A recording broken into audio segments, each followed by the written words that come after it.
UPPL দলৰ ঘেৰগাঁও জিলাৰ president Nandaram Bodo ডাঙৰীয়া, আমাৰ UPPLৰ জ্যেষ্ঠ নেতা গিৰি ডাঙৰীয়া,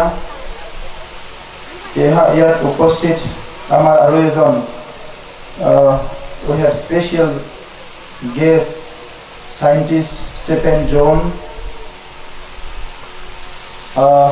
আৰু ইয়াত উপস্থিত আমাৰ বহুত অতিথিসকল আৰু এই 7-6খন গাঁৱৰ উপস্থিত হোৱা মোৰ শ্ৰদ্ধা ৰাইজ, মই প্ৰথমতে আপোনালোক সকলোলৈ নমস্কাৰ জনাইছোঁ। হোলী আহি আছে, আমাৰ ৰঙৰ উৎসৱ, হোলীৰ শুভকামনা জ্ঞাপন কৰিছোঁ। আৰু ৰঙালী বিহু আহি আছে, ৰঙালী বিহুৰ শুভেচ্ছা আপোনালোকক মই এই সময়ত জনাইছোঁ। মই দুখিত, কেইদিনমান আগতে মই আহিম বুলি আহিব নোৱাৰিলোঁ বিশেষ কাৰণত, আৰু সেইকাৰণে মই আপোনালোকৰ ওচৰত ক্ষমা বিচাৰিছোঁ। আৰু আজি আমাৰ উদ্যোক্তাসকলৰ অনুগ্ৰহ ৰাখি মোৰ দায়িত্ব পালন কৰিবলৈ মই ইয়াত আহিছোঁ। আপোনালোক যি অৱস্থাত ইয়াত বসবাস কৰি আছে, এই সমস্যাবিলাক মোক তেখেতসকলে অৱগত কৰাইছিলে, আৰু মই আজি নিজে আহি দেখিবলৈ পাইছোঁ ইয়াত ৰাস্তা ঘাটৰ সমস্যা আছে, খোৱা পানীৰ হয়তো নিশ্চয় সমস্যা আছে, স্কুলৰ সমস্যা থাকিব, মাটি বাৰীৰ সমস্যা আছে, আৰু বহুখিনি অঞ্চলত হাতীৰ মানৱৰ সংঘাত থাকিব পাৰে। তো যিয়ে নহওক, আমি চবে বড়োলেণ্ডবাসী, বড়োলেণ্ড অঞ্চলত বসবাস কৰা বড়ো, গোৰ্খা, আদিবাসী, বঙালী, নেপালী যিমানখিনি জনগোষ্ঠী আছে, আমি একেলগে আগবাঢ়ি যাব লাগিব। আমাৰ চবৰো সমস্যা সমাধান হ'ব লাগিব, মানুহ হিচাপে চবে জীয়াই থাকিব পাৰিব লাগিব, আৰু ইয়াৰ কাৰণে চৰকাৰীভাৱে যি দায়িত্ব পালন কৰিব লাগে সেই দায়িত্বটো পালন কৰিবলৈ আমি প্ৰস্তুত আছোঁ। তো সেইকাৰণে মই এই কথাটোকে ক'ব বিচাৰিছোঁ, এই অঞ্চলত যি ভূমিৰ সমস্যা আছে,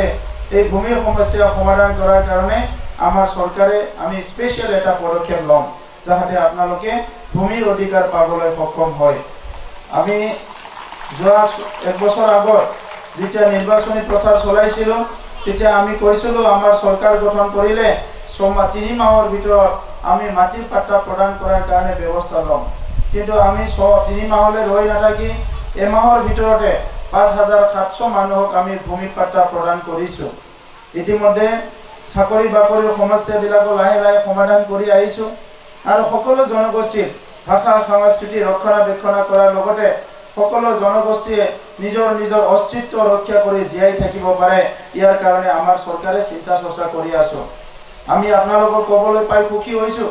ইতিমধ্যে আমি সকলো জনগোষ্ঠীৰ কাৰণে কিবা নহয় কিবা আঁচনি অলৰেডি তৈয়াৰ কৰিছোঁ, আৰু সেইটো বাস্তৱত ৰূপায়ণ কৰাৰ কাৰণে আমি পদক্ষেপ আমি হাতত লৈছোঁ।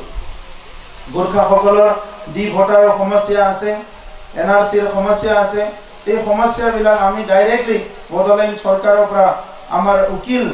আমাৰ এডভোকেট নিয়োগ কৰি সমাধান কৰাৰ কাৰণে আমি প্ৰচেষ্টা ল'ম। আমাৰ আদিবাসীসকলৰ, চাহ জনগোষ্ঠীসকলৰ বহুত সমস্যা আছে। আমি এই মেনিফেষ্টত আমি এনাউন্স কৰিছোঁ 2021 চনৰ পৰা আমাৰ চাহ জনগোষ্ঠীসকলৰ কাৰণে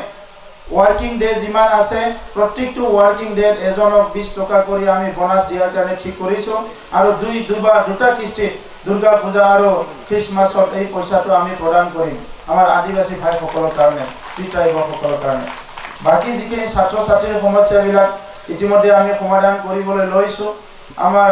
নিবনুৱা যুৱ যুৱতীসকলক সংস্থাপন প্ৰদান কৰাৰ কাৰণে বিভিন্ন স্কিল ট্ৰেইনিং আমি লোৱাৰ কাৰণে ইতিমধ্যে ব্যৱস্থা কৰিছোঁ। তো সেইকাৰণে মই আপোনালোকক আজি স্পষ্ট ক'ব বিচাৰিছোঁ যে আমাক পৰিৱৰ্তন লাগে। 17 বছৰত BPF চৰকাৰ আছিলে, সেই সময়ত ৰাইজে জিয়াটো ভুগিব লাগিছিলে, না ৰাইজৰ কাৰণে জাতিৰ কাৰণে কিবা কৰিছে, না অঞ্চলৰ কাৰণে কিবা কৰিছে, না ৰাইজৰ কাৰণে কিবা কৰিছে, কাৰো কাৰণে একোৱেই নকৰিলে। সেইকাৰণে ৰাইজে অতিষ্ঠ হৈছিলে 17 বছৰে, আৰু এতিয়া পৰিৱৰ্তন অহাৰ লগে লগে শান্তি আহিছে, নিৰাপত্তা আহিছে, সকলো জাতি জনগোষ্ঠী মিলি আগবাঢ়ি যোৱাৰ এটা সুন্দৰ পৰিৱেশ আহিছে। এই পৰিৱেশটো যদি আমি সদায় ৰাখিব লাগে, তেনেহ'লে BPF আপোনালোকে সদায় চিৰদিনৰ কাৰণে বিদায় দিব লাগিব। আৰু এইবাৰ নিৰ্বাচনত আমি বিজেপি আৰু UPPL একত্ৰিত হৈছোঁ আৰু আমাৰ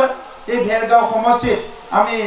এই সমষ্টিটো বিজেপিয়ে পাইছে সেইকাৰণে আমাৰ সাংসদ বিশ্বজিৎ দৈমাৰী ডাঙৰ ইয়াত প্ৰাৰ্থী হৈছে মই আপোনালোকক অনুৰোধ কৰিম বিশ্বজিৎ দৈমাৰী এজন বলিষ্ঠ নেতা তেখেতে ভাৰতবৰ্ষ চিনি পায় অসমৰ গোটেই ৰাজনীতিৰ প্ৰেক্ষাপটটো চিনি পায় জাতীয় জীৱন আৰু সমস্যাবিলাক ভালদৰে চিনি পায় বুজি পায় তেনেকুৱা এজন ব্যক্তিক আপোনালোকে ইয়াৰ পৰা বিধায়ক বাছনি কৰি পঠাব লাগে আৰু অসম বিধানসভাত তেখেতে মন্ত্ৰিত্ব লৈ পেলাই আমাৰ ভেৰগাঁও আমাৰ পানেৰী সমষ্টিৰ বিভিন্ন চুকে কোণে উন্নয়ন কৰাৰ কাৰণে তেখেতে কাম কৰিব পাৰিব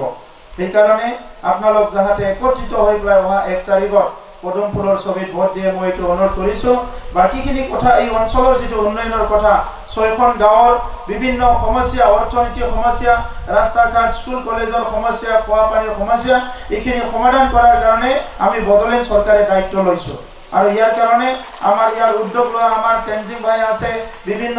ব্যক্তিসকল আছে আপোনালোকৰ লগত পুনৰ মই নিৰ্বাচনৰ পিছত আহি মিলিত হ'ম আৰু 6খন গাঁৱৰ মুৰব্বীসকলক লৈ গাঁওবুঢ়াসকলক লৈ প্ৰেচিডেণ্ট ছেক্ৰেটাৰীক লৈ পেলাই মই ইয়াত আহি মিটিং কৰিম আৰু তেতিয়া বাকীখিনি প্লেনিং কৰিম মই আজি দীঘলীয়া কথা ক'ব বিচৰা নাই আপোনালোকক ধন্যবাদ জনাইছোঁ নমস্কাৰ জনাইছোঁ ঈশ্বৰে আপোনালোকক সদায় ভালে ৰাখক ইটোৱে মই কামনা কৰিছোঁ আৰু যিখিনি শিশুসকল আছে অলপ যত্ন ল'ব ছাত্ৰ ছাত্ৰীক ভাল শিক্ষাদান কৰিবলৈ চেষ্টা কৰিব সকলো যাহাতে সমিল মিলে জাতি জনগোষ্ঠী সকলো মিলি পেলাই সুন্দৰ এটা বদলেণ্ড কৰাৰ কাৰণে সকলো আগবাঢ়ি আহে মই এইটোকে আহ্বান কৰি মোৰ বক্তব্য সামৰিছোঁ ধন্যবাদ